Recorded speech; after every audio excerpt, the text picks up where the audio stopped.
Magandang gabi Pilipinas, Luzon, Visayas at Mindanao. Ito po inyong lingkod, Chris Capulso. Welcome po sa isa na namang edisyon ng MBC Sports Center. Di na kami magpapaligoy-ligoy pa. Narito na ho ang ulo ng ating mga umatikabot. Nagbabagang balita.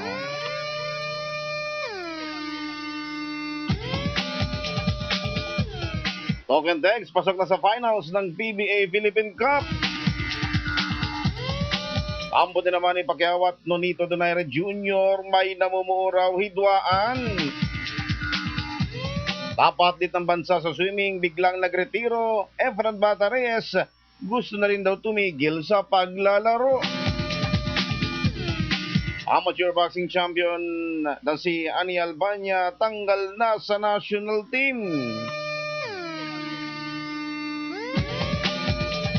Pati namang sports trivia, alamin kung ilang beses nang nanalo ng gold medal sa Asian Basketball Games ang RP team.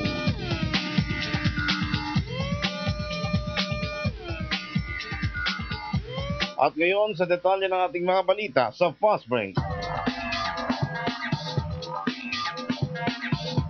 Pasok na sa finals ng PBA Philippine Cup ang Token Text.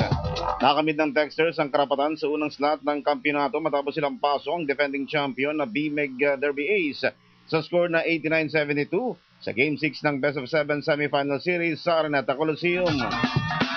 Muling umasa ang Token Text sa husay ni Ali Pig na nagtala ng panibagong double-double performance. Bukod sa 19 na puntos, sumatak din ang 10 rebounds ang power forward ng Texters na inilalayan nina Jason Castro at Aaron Avan sa backcourt. Samantala nabuhay naman ang tsansa ang sa kanilang sariling semis ang Barangay Ginebra matapos tambakan ng San Miguel Beer 102-76.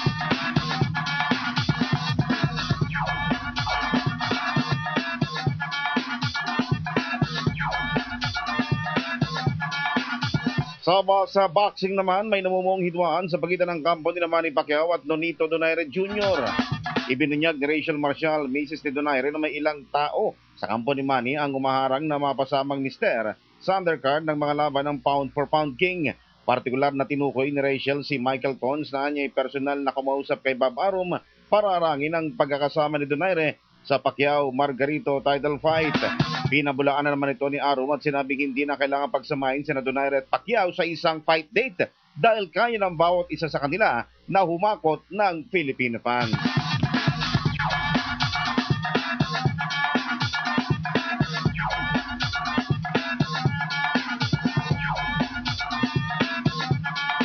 Hindi pa man nagaganap ang kanilang bakbakan, nagalok na kagad ng rematch si WBC WBO Bantamweight Champion Fernando Montiel ng Mexico kay dating flyweight champion Nonito Donaire Jr. Pero paglilinaw ng Mekano, hindi raw ito nangangulugan na may duda siya sa kanyang tsansa sa bakbakan nila ni Donaire sa Pebrero 19. Gusto lang daw niyang bigyan ng treat o magandang laban ng mga boxing fans dahil gaya niya isang exciting fighter din ang tinaguriang The Filipino Flash. At upang maging convincing ang panalo sa Pinoy, sinabi ni Montiel na 2 beses niya itong tatalunin sa pamamagitan ng knockout ngayong 2011.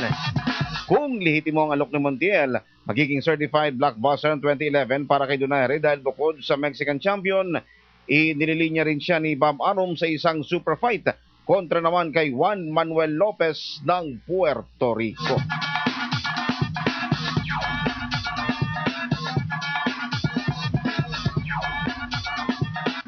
Sa swimming, nagretiro na sa national team ang top athlete ng bansa na si Miguel Molina. Pasok si Molina sa 2012 London Olympics matapos lampasan ang Olympic qualifying standard para sa kanyang pangatlong Olimpiada. Pero nagdesisyon ito na tumigil na sa paglalaro. Ayon sa 26 anyos na swimmer, kailangan niyang magretiro upang bigyan naman ng pagkakataon ang ibang pambato ng bansa na makilala sa international competition. Nalinaw ni Molina na hindi naman niya tuluyang iiwan ang swimming dahil itutunan niyang atensyon sa pag-coach ng mga batang atleta na maaaring pumalit sa kanya. Si Molina ay kabilang sa mga pinakamatagumpay na atleta sa swimming dahil sa dami ng medalyang hinakot sa mga international competition, kabilang na ang ASEAN Games.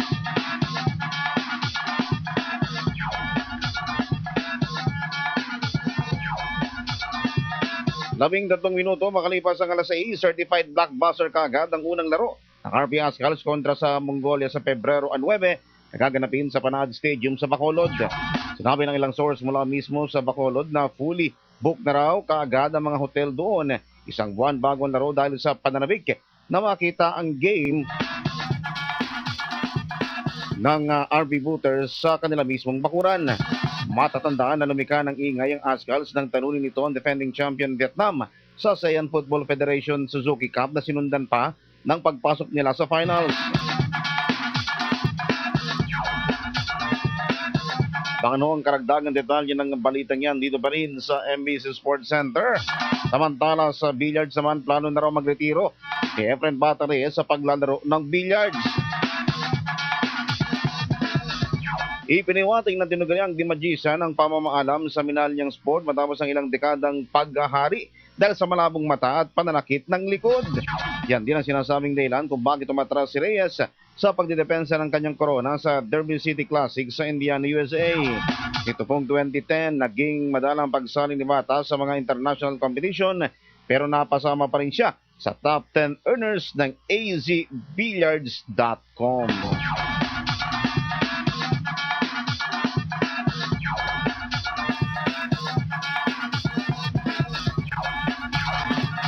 Nasaktan ng top amateur women boxer ng bansa sa Amateur Boxing Association of the Philippines kasunod ng pagtanggal sa kanya sa national team. Ayon kay Annie Albania, runner-up sa 2008 Women's World Championship, okay lang daw na tanggalin siya bilang miyembro ng national pool. Pero ang sabihin na siya ay inalis dahil sa kawalan ng disiplina ay masyado raw unfair sa kanya. Paliwanag nito, malabong magkampiyon o manalo sa international competition ng mga atleta na walang disiplina sa sarili. Ang totoo, ayon sa Pride ng South Cotabato, nahirapan na siya sa pagboboxing dahil sa kanyang edad. Bukod daw sa hirap sa pagpapababa ng timbang, may mga health concerns na rin ang 28 anyos na boksingero, kabilang ng panlalabo ng mga mata at pananakit ng lower back. Plano na raw talaga niya magretiro sa pagboboxing at pumasok na lamang sa pagnenegosyo upang hindi na lumala pa ang kondisyon ng kanyang katawan. 3 referees ang sinuspende ng PBA dahil sa kahinahinalang mga tawag sa nakalipas na semifinal game ng Derby Ace at Token Tex noong araw ng Linggo. Binawalan ni PBA Commissioner si Chito Salud na mag-referee hanggang sa pagtatapos ng buong Philippine Cup sina Peter Balao, Armando Guevara at Ariel Bermeo. Ginawa ni Salud ang hakbang matapos na maripaso ang tape ng laro na pinagwagian ng Derby Ace laban sa Token Tex para magtabla sa 2-all ang kanilang best of 7 semi-final series. Ayon sa opisyal, may mga palatandaan na naging kaduda-duda ang ibang tawag ng 3 referees, lalo na sa maselang bahagi ng laro na natapos sa score na 98-93. Itinagda na ho sa susunod na buwan ng Pebrero ang pagdaraos ng 2011 National Collegiate Games sa Rizal Memorial Sports Complex. Magiging puno nga bala sa kauna-unahang multi-event sports fest ngayong taong ito ang PRISA o ang Private Schools Athletic Association. Ayon kay Dr. Emmanuel Angeles, principal organizer ng PRISA, 15 events ang paglalabanan sa kompetisyon na mag-umpisa sa Pebrero 20 hanggang 26. Masang sports official na sa pamamagitan ng mga kalintulad na palaro ay makakatuklas ang bansa ng mga atleta sa grassroots na may potensyal na isabak sa mga malalaking international competition. Kabilang sa mga produkto ng PRISA ay sina Sprint Twin Lydia De Vega at Elma Muros, din sina Jericho Diniera at Marlo Aquino sa larangan ng basketball.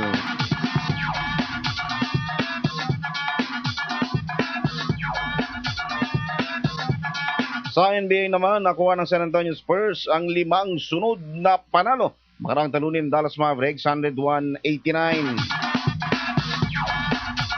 Ito na rin ay ika-4 na sunod na pagkatalo ng Dallas kung saan siyam na sunod ng hindi nakapaglaro ang All-Star Center na si Dirk Nowitzki dahil sa injury.